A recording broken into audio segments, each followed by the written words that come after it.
नाटामध्ये जेवढे विषय आले तेवढे जवळपास कोणत्याच ग्रंथात आले नाही. सगळेच विषय तुकाराम महाराजांनी या नाट तुझसी अंतर हे देवा, अरे या संसारानं एवढा अंतर तुझ्यामध्ये निर्माण केलेत माझ्यात आणि देवात आणि आपल्यात अंतर होत असेल तर त्याच्याबद्दल तुकाराम महाराजांची एवढी कडक भूमिका आहे. जळोतची येथे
येणे मज भोगविल्या खाली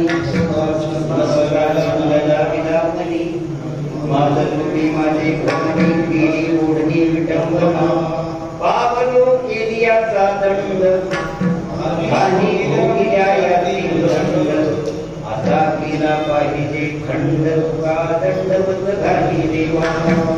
महाराजांची भूमिका संसाराला महाराज ते शत्रूच मानतात. नव्हे 15व्या अध्यायामध्ये ज्ञानोबांनी खूप वर्णन केले. परमात्म्याच्या घराला जर आपण जात असेल तर पहिला आडवारा करणारा कोण शत्रू म्हणणारा संसार आहे. अगं वैकुंठ घरा गीता स्वरूपाची या घरा करीतसे आडवारा विश्वापासून. म्हणून तुकाराम महाराज म्हणतात देवा हे प्रपंच ओसरला आहे. प्रपंच ओसरू ठीक आहे. तुकाराम महाराज ओसरू आता मी थोडीशी शंका घेऊन जातो. प्रपंच वाढवलाय कोणी?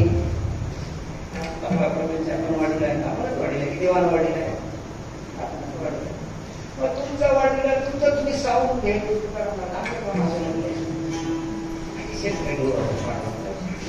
तुकाराम महाराज म्हणतात देवा आम्ही आमच्या दृष्टीनं जरी वाढवला ते कमी करायचं बरं तुझ्या हातात.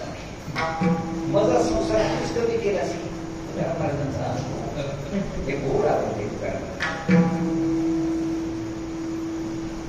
देवाची ते खून आला ज्याच्या घरात त्याच्या पुढेची देवाची ते खून करावी वाटोळी आपणा वेगळे राहून निधी. देवाची ते खून म्हणतो निधी अशा ममतेच्या भाषा शिकून निधी.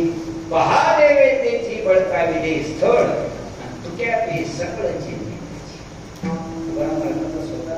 तेव्हा माझ्या संसारात केवढं वाटलं गेलं. कशी दुकानदारी करत होती म्हणजे झिरो करून टाकतो. एक बायको अन्न करून मारून टाकला असतो. एक लेकरू मारलं, एक मुलगी मारली. किती माझ्या घरातला एक भाऊ चुलता हा भाऊ त्याला व्यक्त करून पाठवून दिलं. त्याची पत्नी मेली. सगळ्या घराचं वाटोळ करायचं काम आणि केले ते माझ्या चांगल्यासाठी केले. तुकाराम महाराजांचे त्याबद्दलचे उद्गार बघा. घरी झाली दिवा निघाली दिवाळी. दिवाळी निघाल्यावर बरं झालं म्हणणारा कोण माणूस अजून मला तर गाठ पडणार. उलट त्या देवाच्या नावानं गोट म्हणणारे हजारो लोक बघितले असते. आम्ही त्याची माळ घेतली त्या देवानं आमचा असं करा. हेच आपलं गुण आहे. सदा सदा हे आपल्या घरात देवा हे माझ्यासाठी चांगलं झाले फक्त म्हणणारे तुकाराम महाराज इथे असतात दिसतात. देवा हे सीता आम्हाला कर कशा पाहिजे गेला हे चांगलं झालं नसलं तर तुम्ही भंडारे कोणावर गेलोच नसतं घरीच राहिलं तुला करत बरी झाली देवा बाई तर कशा बरी दशा जनामध्ये जे जे माझ्या जीवनामध्ये तू प्रसंग आणलेले ते तुझ्याकडे येण्यासाठी मला सुलभता झालेली म्हणून या प्रपंचाचा ओसर व्हावा हा प्रपंच कमी व्हावा या मागणीचा हा उद्देश आहे.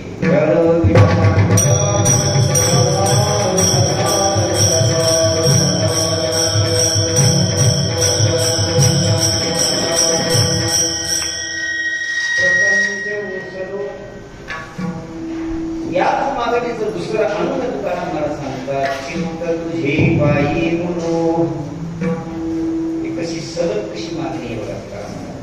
संत वाङ्मयाचा किती अभ्यास करा महाराज इतकी खोली आहे त्याच्यात एवढी खोली आहे आपली बुद्धी तिथपर्यंत पोहोचू शकत नाही. तुम्ही जाते तेवढा तरी प्रयत्न करावा प्रामाणिक प्रयत्न करावा. टिटवीनं समुद्राचं माग घेणं अशक्य आहे कळतंय आपल्याला पण टिटवीनं समुद्राच्या कडेला जाऊन आपली जीवन तरी बुडवण्याचा प्रयत्न करा. भले त्या समुद्राचा थांब वागणं शक्य नाही माहित नाही ज्ञानोबाला कसं बोलतात एवढी विद्वान एवढी ज्ञानाची चक्रवर्ती ज्ञानोबाला का टिटी होता तुवरी मावसवे सागरी मी नेन तू त्या परी प्रवृत्ती हा गीता ग्रंथामध्ये जो एक सागर आहे आणि त्या गीतेवरचा अर्थ लिहिणं म्हणजे एखाद्या टिटवीनं समुद्राचं माप काढणं हास्यास्पद आहे तरी पण मी तेव्हा हे केलेले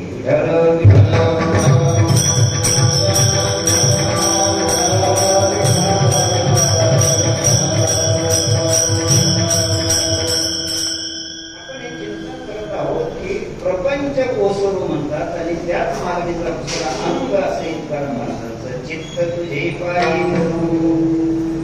आता हे चित्त भगवंताच्या चरणाजवळ जर मुरायचं असेल चित्त मुरू म्हटलं बरं का चित्त तिथं जावं असं नाही शकत. आता आपण सगळे शेतकरीच असल्यामुळं शेतात पाणी जावं की त्या दांडामध्ये त्या वाट्यामध्ये पाणी मुरावं काय अपेक्षा आहे शेतकऱ्यांची. मला कुठं ते दांड फुटलं तर लगेच म्हणतात शेत अरे ते दांड फुटला कुठे तरी पाणी वायाचं.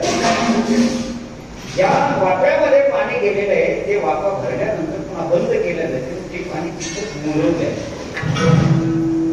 म्हणून आज शासनाचे सुद्धा आदेश आहेत पाणी अडवा आणि पाणी वाहून जाऊ द्या. आता यंदा वाहून गेलं आडवीने बरेच वाहून गेलं आता ज्या जागा वाहून गेलं त्या काही अडचण नाही पण कमी पाणी असेल तर पाणी अडवा पाणी जिरवा. माणसाला अडवतात माणसाची जिरवायची इकडे जिरवायची काय जिरवायचं. शासनाच्या एका प्रकल्पाला तुझा हातभार लागेल तुझी जीविकच म्हणला पाणी जिरेल शेतात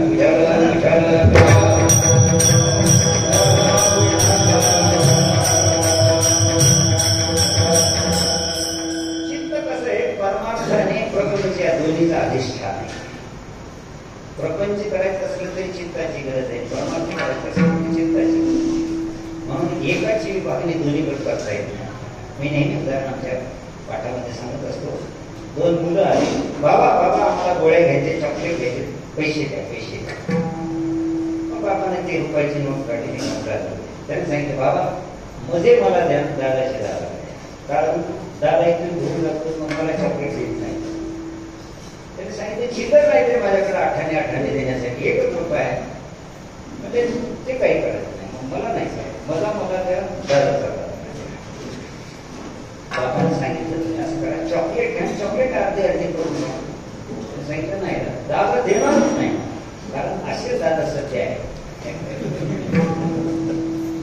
म्हणून त्या पोराने हट्ट झाला मग ती नोट घेतली रस्त्यात अर्ध्या रस्त्यात गेल्याचं बरोबर करून अर्धी नोट याला अर्धी नोट त्याला.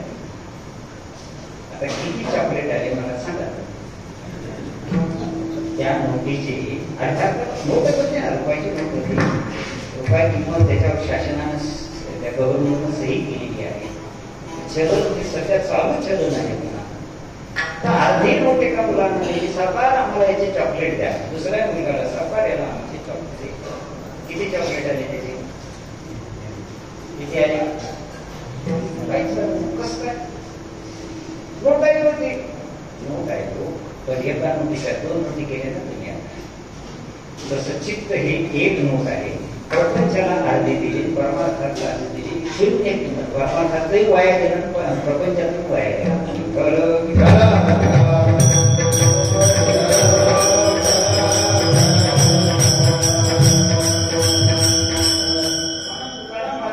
सरळ उपदेश आहे आपल्या संसारात. एक मन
पण देवाला या बाबतीत सुट्टी बरोबर केली माहित नाही, ते देवाला माहिती. पण देवाला मन एक दिलंय.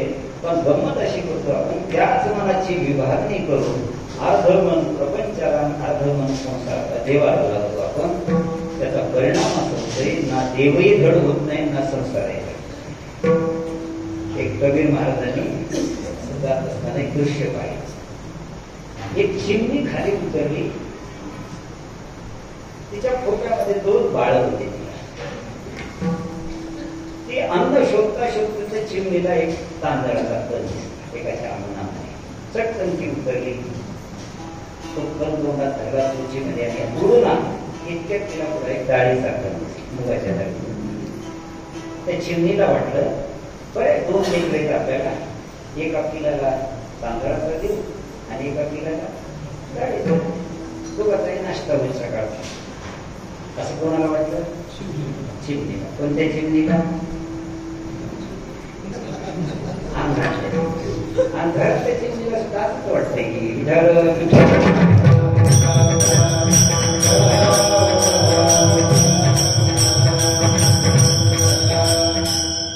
मग त्या चिमणीला वाटलं हे दोन्ही नेले पाहिजे, दोन्ही पिलाला भरवलं पाहिजे.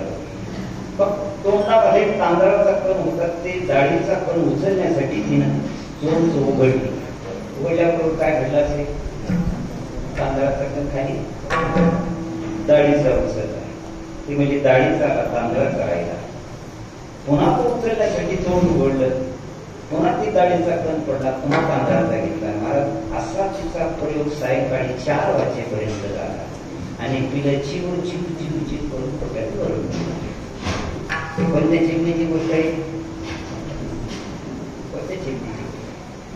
सगळे चिमणा चिमणी हेच चाललंय. सगळेच 2 मिळाले पाहिजे. 2 चिडिया 2 नान मिले, एक मिले तुझी डाळ. विठ्ठल विठ्ठल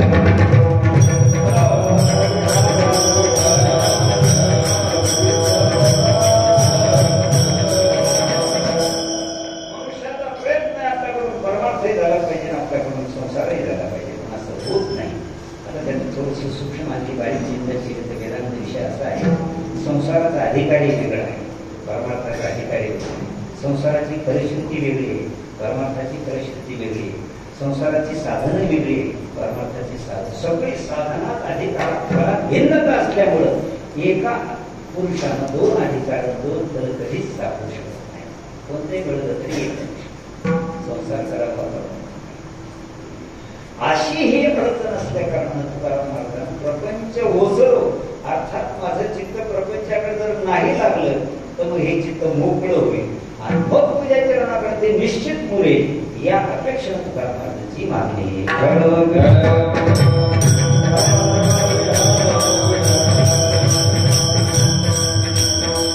जसे शिक्षक असतील पेन्शन जर झालं मग मंदिरामध्ये येतात, की शाळा सर्व असताना मंदिरात येतात.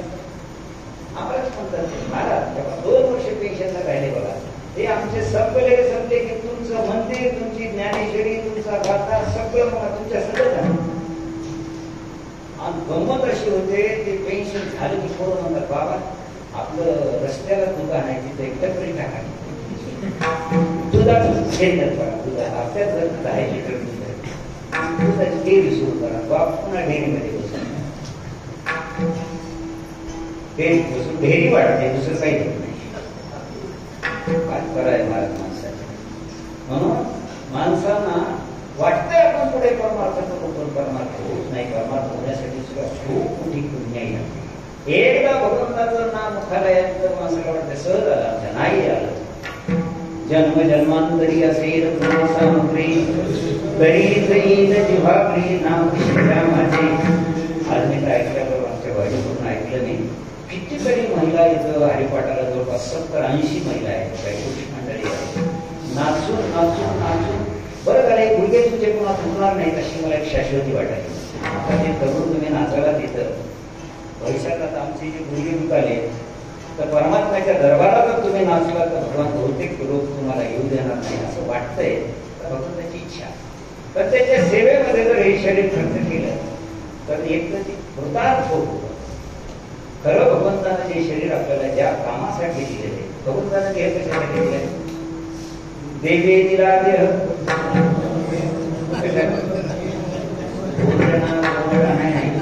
एक काना काढा वरची मात्रा काढा. देवे दिला देह भजना बोलता, आपण त्याला एक काना लावला म्हणजे एक मात्रा टाकली, फक्त एवढेच फरक केला. केवळ आणि केवळ भजनासाठी देवानं दिलेला देह आहे. मग या देहाचा विनियोग केवळ आणि केवळ परमार्थासाठी झाला. म्हणून मला देवाला म्हणतात चित्त तुझे पायी म्हणू. आता देवाचे पाय म्हणजे काय? खूपच मला संत वाङ्मय एवढं क्लिष्ट एकदा माणसं तुकाराम महाराजांची लई सोपी आपण कळायला. त्याच्यात राजा बघा तुम्ही तर तशी खोली बघा, तुम्ही खोली कळणार गेलं काय नाही, पाणी इतकंच आहे मला बघ जाऊ मध्ये जाऊन कडलाच गेलं बरोबर कळायला आहे जास्त रॉंगला पाणी मध्ये जोपर्यंत शिरत नाही तोपर्यंत त्याची गांभीर्य कळत नाही. चित्त तुझे पायी माझं हे जे चित्त आहे ते तुझ्या चरणाच्या ठिकाणी. चित्ताला चरणाच्या ठिकाणी मूळ का म्हणतात. दुसरे इंद्रिय आहेत का आपल्याकडे? बुद्धी आहे, कर्मेंद्रिय आहे, बाकी ज्ञानेंद्रिय आहे. तुकाराम महाराजांनी मुळामध्येच हात घालून परमात्म्याशी असं गोड बोलून तुकाराम महाराजांनी काम साधून घेतले. खरं तर चित्त आणि चैतन्य हे दोन्ही एकच आहेत. पंचदशी सांगते चित्तम चित्त विजानीय तकाररहितम यदि तकारो विषयाध्यासः यथा जपो तथा कुस्मो. उदाहरण घेतले पंचदशीकारांनी. चित्त आणि चैतन्य हे दोन्ही एकाच राशीचे. च पासून चित्ताची सुरुवात, च पासून चैतन्याची एकाच राशीचे हे दोन्ही. म्हणजे अर्थात ते दोन्ही एकच. चैतन्य तरी ते आणि चित्त तरी ते. मग हे चित्त कसं काय झालं? म्हणजे त्या चित्तला एक डबल क लागला, अर्ध क लागला, चित्त झालं. ते अर्ध काय? तकारो विषयाध्यास. या जीव म्हणणाऱ्याला विषयाचा ध्यास, विषयाचं सतत सतत स्मरण करत राहिलं, त्याचा परिणाम चैतन्य होतं, ते चित्त झालं.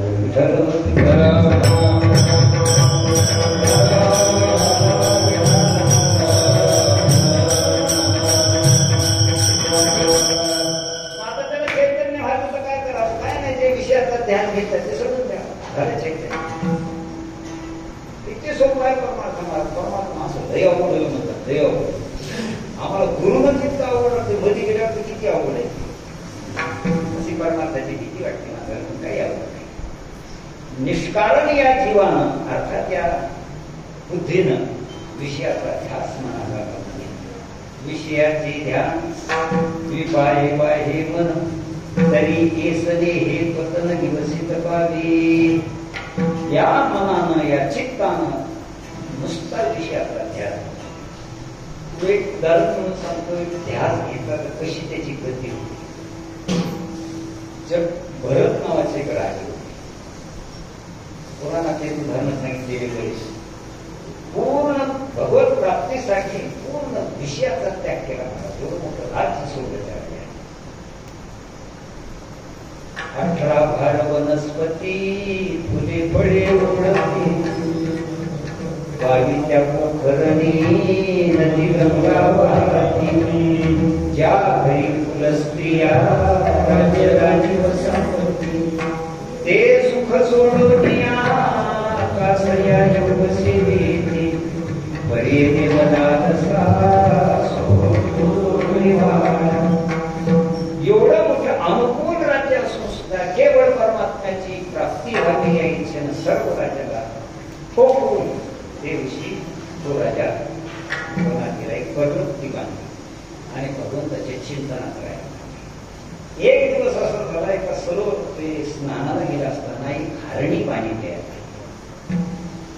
हरणी पाणी पित असताना सिंहाची गर्जना झाली त्याच वनामध्ये आणि हरिण अत्यंत भित्र आणि ससा हरिण अत्यंत भित्रे.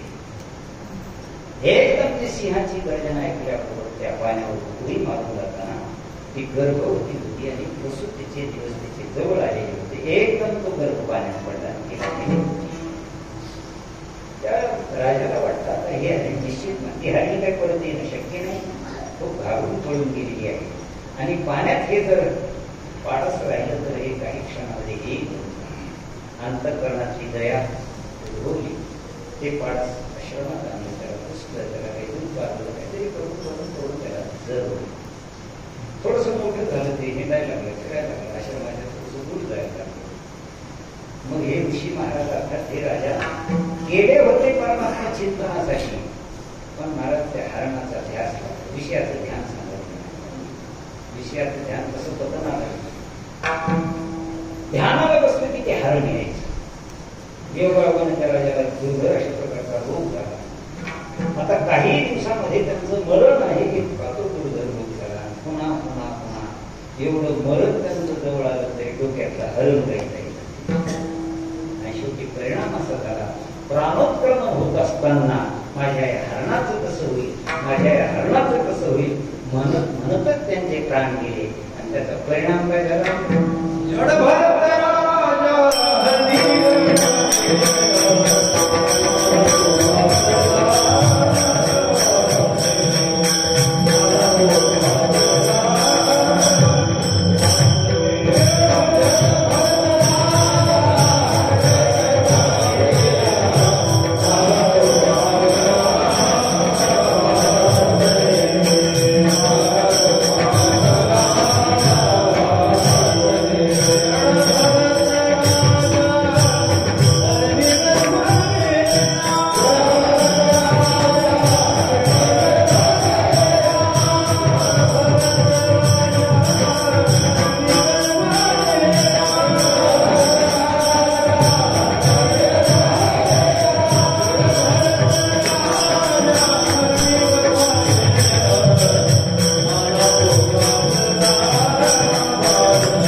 विनंती करून मी म्हणतो तसाच प्रयत्न करून बघा जमलं. माणसं गेल्या गेल्या ते डोळे पांढरे केलेले असते ते बोलत नाही काही नाही मला ओळखीला का तुम्ही? आता तू बाटल्या बाटल्या फोडलेला, कोणतं हॉटेल सोडलं नाही, कोणता धाबा सोडला नाही. आणि काय म्हणते, मी ओळखू आलो का तुम्हाला? असं कृपया म्हणून म्हणलं दादा राम राम म्हणा, ओम नमः शिवाय म्हणा, हरी हरी म्हणा, देवाचं नाव घ्या, त्याच्या हातात माळ द्या आणि त्याच्या जवळ बसून नुसतं म्हणत राहा. कोणी भेटायला जाऊन काय केलं तर असंच म्हणा. तुम्ही जिथे भेटायला गेले त्यांनी 10 मिनिटं तिथं रामकृष्ण आहे ते करून भरलाय, त्याला बोलूच म्हणजे काय करू म्हणा, लई येणे माणसं आपले. अंतकाळी या मती साधती हे असं शास्त्र आहे. अंतकालामध्ये जी मती असते तशी तशी त्याला गती पडतो. एवढा मोठा राजा केवळ देवाच्या भजनासाठी देवाचा साक्षात्कार होऊन म्हणून गेलेला तिथं आणि हरणाच्या जन्माला. किती मोठी दुर्गती. म्हणून या मनाला चित्त तुझे पायी मोडू, चित्त तुझे पायी मोडू. हे कसं आहे, सजाती आहे. चित्त आणि देव हे सजाती. सजाती म्हणजे काय? परमात्मा सच्चित आनंद करत नाही आणि हा जीव सुद्धा सच्चिद आनंद. परमात्मा तोही सच्चिद आनंद. फक्त या अंतःकरणाची उपाधी लागली म्हणून त्याला आत्मा नाव आले. काही कठीण विषय आहे. माऊलीचा दरबार आहे, माऊलीची प्रतिष्ठापना इथे केली, इथे हे नाही बोलत. ज्या वेळेस सजातीय वस्तू असतात त्या एकत्र येतात. तुम्ही व्यवहारात ते बघा, बिडी वडणार बरोबरच जा. बरोबर कशी हुडकीतात ते, कशी सापडतात ते माहित नाही. त्यांच्या कपाळावर त्यांना ते कोणती लिपी असते ती कळते त्यांना. बरोबर माणसं हुडकीतात. या गावामध्ये हे दुकान कुठं आहे आपल्याला काही पता लागणार, त्याला लागते. कारण त्यांच्याशी सख्य व्यसनात वयात माणसाचं सख्य जुळत असतं. ज्या ज्या गोष्टी याला आवडतात त्या गोष्टी जर त्याला आवडतात तर दोघांचं सख्य हे सजाती. तसा परमात्मा ही सच्चिदानंद घन आहे आणि हा जीवही सच्चिदानंद घन आहे. अर्थात हे चैतन्यच आहे. चैतन्य एक होऊ शकतंय. म्हणून चित्त तुझे पायी, माझ्या या चित्ताला मोरायचं असेल, थांबायचं असेल तर तुझ्या पायात. तुकाराम महाराजांनी जिथं तिथं मागणी केलेली आहे. आता माझे चित्त तुझे पायी. परमात्म्याच्या चरणाजवळ काय आहे बघ. मी म्हणतो परमात्म्याच्या चरणाजवळ काय नाही. जे जे तुम्हाला पाहिजे ते चरणाजवळ. हे लक्ष्मी माती काय वेळी होती का तिने फक्त चरण मारी, चरण सेवक मारी. ते पाय धुवावयाची दैवा भद्र झाली. त्या चरणाजवळ कुठलाच आघात नाही.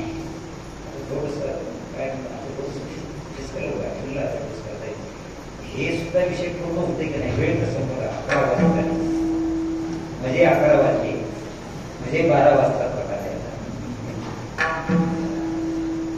परमात्मा आणि आपण दोन्ही एकच आहोत. फक्त या अंतःकरणानं जीवानं या 3.5 हाताच्या देहाशी तादात्म्य केले की परमात्म्यापासून दूर. देवाच्या चरणाजवळ सुख आहे. तुझे पायी सुख सर्व आहे. या जीव म्हणणाऱ्याला सुखाची गरज असेल तर जिथं सुख आहे तिथं जाऊन परमात्म्याच्या चरणाजवळ सुख आहे आणि जीवाला अपेक्षा सुखाची आहे. ज्या दुकानामध्ये जो माल आहे तो तिथं जाऊन घ्यावा. एका बाबाचा मुलगा गावामध्ये तालुक्यामध्ये पहिला त्याला पेढे मागायचा. अहो पेढे द्या तुमचा मुलगा तालुक्यात पहिला आलेला, तालुक्यात पहिला. एक खेड्यातला राहणारा माणूस अशा शहरात ठिकाणी आला. अशी एक लाईन झाली, बनसोडे तीच लाईन लागली. पेढे आहेत का तुमच्या दुकानात? पेढे आहेत का तुमच्या दुकानात? आमच्या दुकानात जोडे, आमच्या दुकानात पेढे. काय चुकली? लाईनच. पेढ्याच्या दुकानामध्ये जोडे मिळत नाहीत आणि जोड्याच्या दुकानात पेढे मिळत नाही. तसं सुख हवं असते तर जिथं सुख आहे तिथं तुम्हाला कशाला संसारात नाही. म्हणून तुकाराम महाराजांची अतिशय गोड मागणी, या चित्ताला जोपर्यंत ते चरणाचा आश्रय करणार नाही तोपर्यंत या चित्ताला सुख मिळणं शक्य नाही. म्हणून चित्तामध्ये तर मुलावं पुन्हा आपलं चित्त पंढरपूरला जात आहे, पण पंढरपुरामध्ये प्रवेश करताना परतीचं तिकीट खिशात टाकून पंढरपुरात जातो. इतके पाहणार मूर्त की चित्त मूर्त नाही मला स्पर्श केले की निघालं नवे नवे स्पर्श करताना सुद्धा तुम्हाला हॅलो एक आलं स्वयंपाक करून आणि चित्त जोपर्यंत मुरत नाही तोपर्यंत त्याला सवय येत नाही. घराचे उदाहरण सांगतो, लोणचं घालताना तुम्ही आंब्याचं लोणचं, लिंबाचं लोणचं, आलंच लोणचं घालतं दुसऱ्या दिवशी खायला कसं करते बायच्या भाषेत सांगायचं कसं का मारते. नवीन नवीन लोणचं जर खायला घेतलं ते काय करते, ठस करते, माणसाला ठस येते आणि ते त्याच्यात मीठ काहीतरी मसाला टाकला तो जर मुरला तर त्याला गोड एक विशिष्ट चव येते. तसं आपलं चित्त नवीन लोणचं घातल्याऐवजी ठसकाले आमच्या वाऱ्याना जसे महाराज होते तसं आमची वारी चाललं. हा ठसकाला थांबा थांबा एवढी घाई केल्याला चालत नाही. तुका म्हणे अशी नजरे कातडी अनुभवी कोणी येईल पडू. म्हणून तुकाराम महाराज नुसतं चित्त तिथं जावं ही अपेक्षा मान्य करत नाही, तर चित्त तुझ्या पायाजवळ मोडू कायमचं ते मुरावं. आणि या चित्ताची एक विशेषता अशी आहे, या चित्ताला चांगलं मिळालं की पुन्हा दिलं नाही, त्याचा स्वभाव आहे. पण दुर्दैव असं महाराज या चित्ताला बंद विशेष दाखवला. या मनाचे एक दिके जे देखिल्या कोणीची आठाया सुखे मनोमनी अनुभवाची सुखे फार मोठा प्रयत्न करा महाराज परमात्म्याकडे परमात्म्याला मनाला नेत्र नेत्र म्हणून हे वाऱ्याचे संकेत याच्यासाठी या वाऱ्याला नाही तर दुसऱ्या वाऱ्याला त्या नाही तिसऱ्या वाऱ्याला चौथ्या वाऱ्याला कधी कधी हे चित्त परमात्म्याकडे कायमच तिथं राहून जाईल यासाठी ही वारी आहे. म्हणून कारण मला सांगता चित्त तुझे पायी म्हणून मग काय करा मला म्हणणं काय तुझं काय नाही पण मग एवढंच तुम्ही करा दुसरे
दरवर्षी भाव वाढायचे पण इकडे भाव काढायचे मात्र बंद होत झाले. कधी कधी कधी कधी एकच रेकॉर्ड तिथं तिथं तिथं एकच करायचे भाव बंद झाले पण भाव वाटे दुर्दैव भारतीय संप्रदायाचं ठेवलं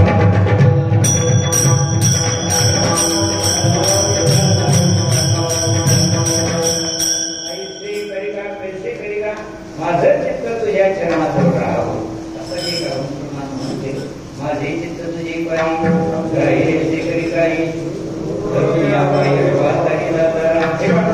माझं चित्त तुमच्या चरणाजवळ राहू द्या परंपरा तुम्ही देव म्हणजे परंपरा तुमचं चित्त दुसरं तुम्ही ठेवायचं कुठे ठेवायचं अहो देवा ऐकत नाही म्हणून सांगितलं ते तुम्हाला तर ठीक हे करत असेल तर असं करा दुसरा एक पर्याय त्याच आपण करा कधी आरती निराकार उदय होनी प्रकाश थोडी कधी वाचत आमचं चित्र तुझ्या बाहेर तू येणार दोन्ही कामे हे जर तुला आवड वाटत असेल तर मग तुझ्या स्वातंत्र्याची गोष्ट सांगतो तू येऊन बस आमच्या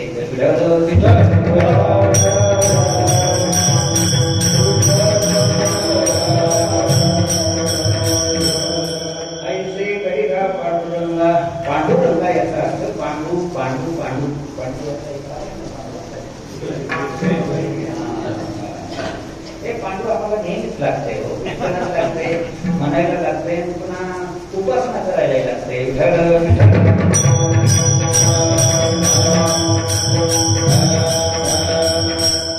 पांडू म्हणजे शुद्ध आणि रंग म्हणजे रंग ज्याचा शुद्ध रंग आहे तो पांडू आहे तरी रंग त्याला का प्राप्त झाला ज्यावेळेस गाई राखायला भगवान परमात्मा जायचे आणि गाई राखून ज्यावेळेस परत यायची त्यावेळेस गाडीच्या मागं चालायची ती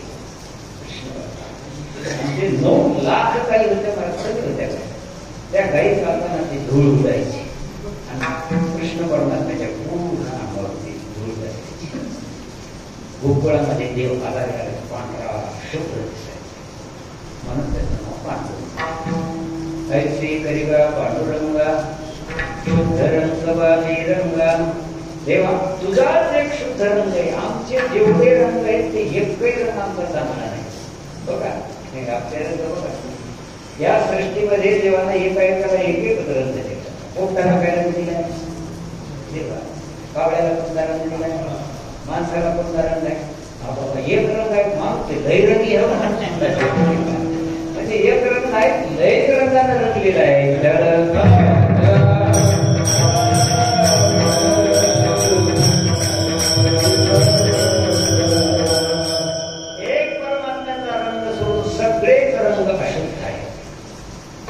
परमात्म्याचा तरी कोणता रंग आहे परमात्म्याचा हा रंग आहे तो सत आहे तो चित्त आहे आणि तो आनंद स्वरूप आहे आणि तुम्हाला या तिन्ही अपेक्षा आहेत या रंगामध्ये जीव रंगला तर जीव उतार करतो आणि या रंगात नाही झालं तुम्हाला किती मोठा ऐश्वर्य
रंगलाया रंगी तुकार विठ्ठल सर्वांगी सर्वांगीणोत्तरा महाराज या रंगात रंगले सच्चित आनंद आभामानाचा शुद्ध रंग आहे.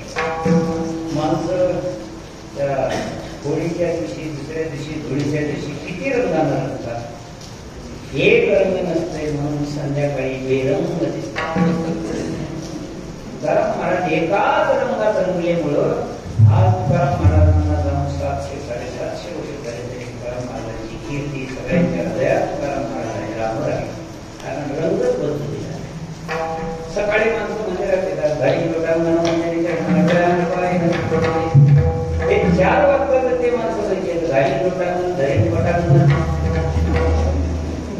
संध्याकाळी दुसरा सकाळी दुसरा संध्याकाळी दुसरा किती रंगानं रंगतो बाबा. थांब जरा थांब.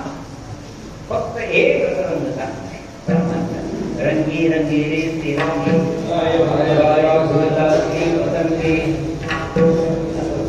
विषय आहे. म्हणून तुकाराम महाराज देवाला म्हणतात देवा शुद्ध या रंगामध्ये तुम्ही मला रंगवा. आणखी तुकाराम महाराजांच्या काय काय मागणी पुरी पुरी आता नमो तुझी सत्ता हे पांडुरंगा. अरे किती दुसऱ्याच्या सत्तेमध्ये आम्ही राहतो. आपला भारत देश महाराज 150 वर्षी आहे ताब्यात होता. किती लोकांना बलिदान किती लोक फासावर गेले आपल्या भारत देशात. याचा अर्थ पारतंत्र्य नकोय माणसाला. आणि माणसाला कसं काय पारतंत्र्य ठेवून जाईल.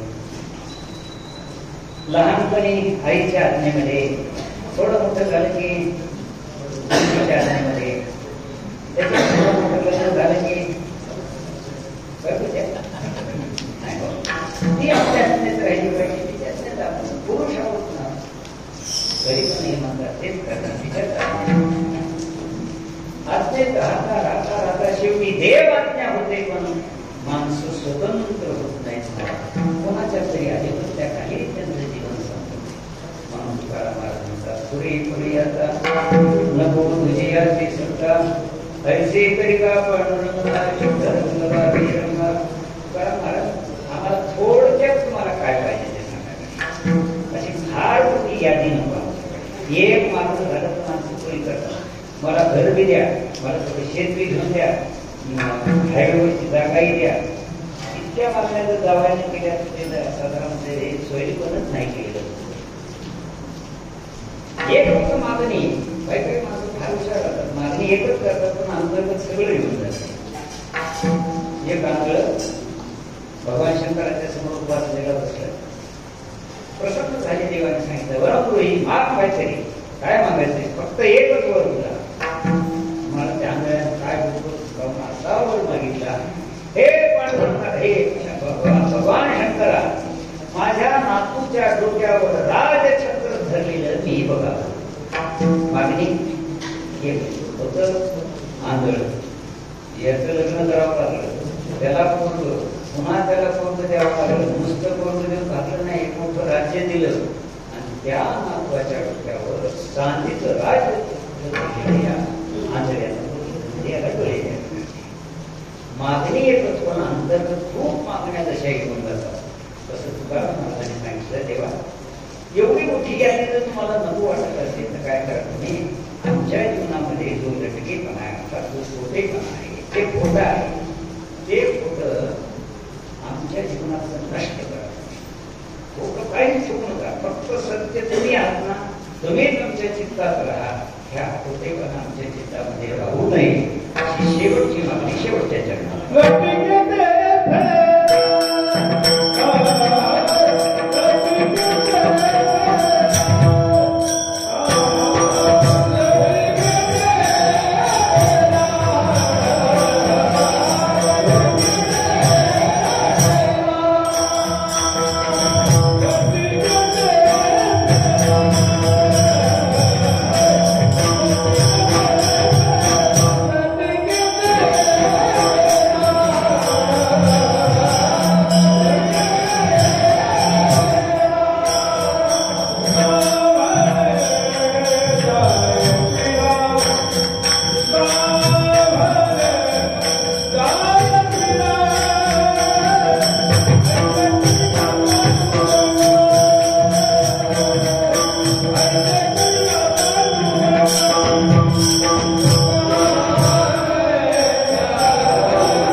सूत्र रूपानं चिंतन केलं तर काही चरणामध्ये कार्य अध्यासाची निवृत्ती मागितली आणि शेवटच्या चरणामध्ये कारण अध्यासाची निवृत्ती मागितली.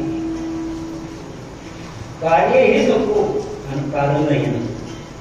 कधी कधी कारण असं कार्य राहिलं तर बरं वाटतंय. भीक मागायला दारात गेलेला भिकारी भीकही मिळावी वाटते, कुत्र्याने अनुभवले होते वाटते. तर सगळ्यात पहिली मागणी तू काय म्हणतो, भीक नाही तर नाही कुत्रा. तसं तुकाराम महाराजांनी पुरेपुरे आता नको तुझी कार्याध्यासाची निवृत्ती मागितलेली आहे. आणि शेवटच्या चरणामध्ये जटिकेते पिढा पिढा थोडं अज्ञानात जर देवा गेलं तर पुढची पिढा तर राहणार नाही. म्हणून एकच वाक्य तुला मागायचं ठरलं तर आमचं अज्ञान म्हणून येणं अभिज्ञान तुले करे कृपादान कृपाळू सेवा. श्री संत ज्ञानेश्वर महाराज नरहरी महाराज आणि सर्व भाविकांच्या चरणी खूप मला इतकं समाधान वाटतंय की या मंदिराचा जीर्णोद्धार ज्या दिवशीपासून झाला त्या दिवशीपासून वरचेवर अधिक अधिक अधिक अशा प्रकारचे ज्ञानोबा आपल्याला जसं लोहचे मग त्या लोखंडाला खेचून घेते तसं ज्ञानोबारांनी काय किमया केली. ज्ञानेश्वर मंदिर नाव पूर्वीपासून आहे आणि खरंच ज्ञानोबारांनी तुमच्यावर फार मोठी कृपा केली असं मला वाटतंय. म्हणून उत्तरोत्तर आपल्या अंतःकरणात असं प्रभूविषयी प्रेम उत्तरोत्तर वृद्धिंगत व्हावं. प्रेम वाढत जावं, प्रेम कमी संसारातलं प्रेम कमी कमी कमी कमी होत जातं. म्हातारे माणसं झाली की तिने सरळ मंदिरात गाठावं, पण इथे येऊन वेड्यावरून तुकडे टाकून बेडके टाकून लोकांना साफ करण्यासाठी प्रवृत्त करण्यासाठी न येताना जोपर्यंत डोळे चांगले आहेत, हातपाय चांगले आहेत, तोपर्यंत भजन करता येते, तोपर्यंत ठीक आहे. पुन्हा येऊन इथं ताप देऊ नका. म्हणून ज्ञानोबारांची ही आपल्यावर निश्चित कृपा आहे. आणि या अभंगाच्या अनुषंगाने आपण ज्ञानोबारांकडे प्रार्थना करू की देवा आमच्या सुद्धा चित्तातला संसार प्रपंच आणि आमचं चित्त तुमच्या चरणात कायम होईल अशी आपणही प्रार्थना करून सेवेला म्हणायची कथा.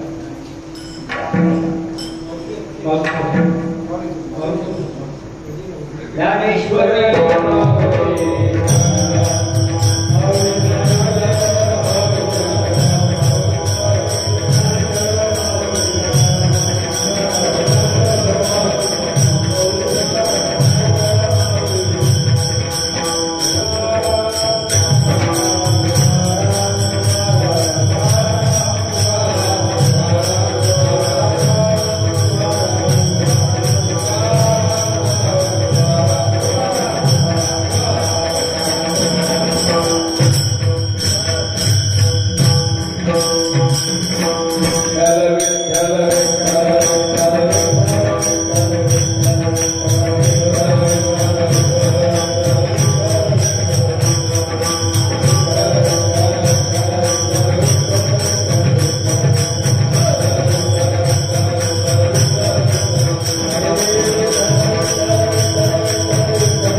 आणि त्यांना शासकीय विठ्ठल पाटील हिंगोली बेळेकर.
Hare